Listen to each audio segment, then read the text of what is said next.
So today, Rika and I are here at Congaree National Park. It's about 15,000 acres near Columbia, South Carolina. It is one of the 10th least visited national parks in the country. But it's kind of cool. It's definitely worth a visit. Not sure why people don't visit here. Maybe because it's in South Carolina and away from all the famous national parks, but it's pretty cool. So it actually only got its designation in 2003, but it's been protected since 1969 solely because of community activism. So take note, community activism can make a big difference on public lands and protected lands, because there was some guys who wanted to log all this, and people identified it as one of the few remaining deciduous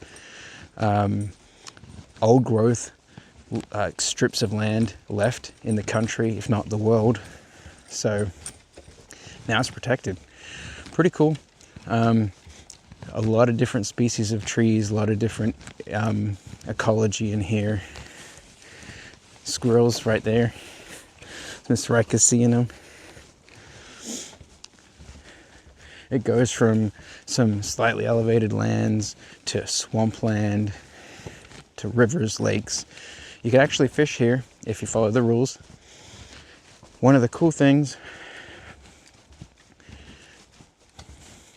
about this national park, some old history, is that about 11,000 years ago, give or take a few thousand years,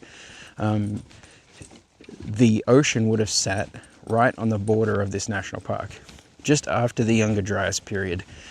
So everything froze up for Younger Dryas. The ocean went back to roughly where it is right now at Myrtle Beach.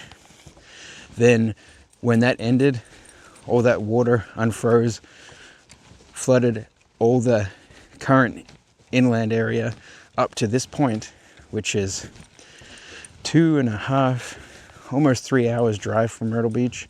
So something to think about. Then we get into some of the swampland here.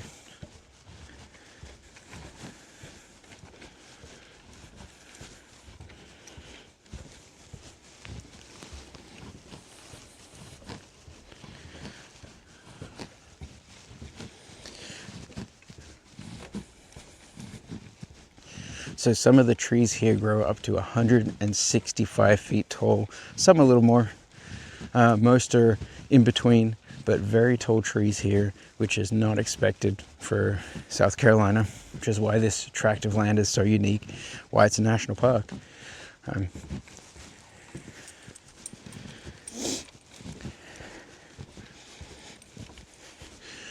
And one of the cool facts about this place is it's home to otters, bobcats, armadillos, squirrels, as we saw before. Another cool fact is this area has been inhabited by human beings for over 10,000 years continuously. And as the coastline rapidly receded, how their culture changed, how their way of life changed, and migrated towards the coast, which something to pay attention to, regardless of whether you prescribe to human-caused climate change or not. Climate change is real, and it is happening, and there is really not much we can do about it. Actually, that ice is going to melt, and potentially, not in our lifetime or in grandkids' lifetime or even after that, but in the future, everything we're seeking to protect on the ocean right now will be underwater again. It's the cycle of climate, and the cycle of the globe is that ocean's going to do what it's going to do, whether we like it or not.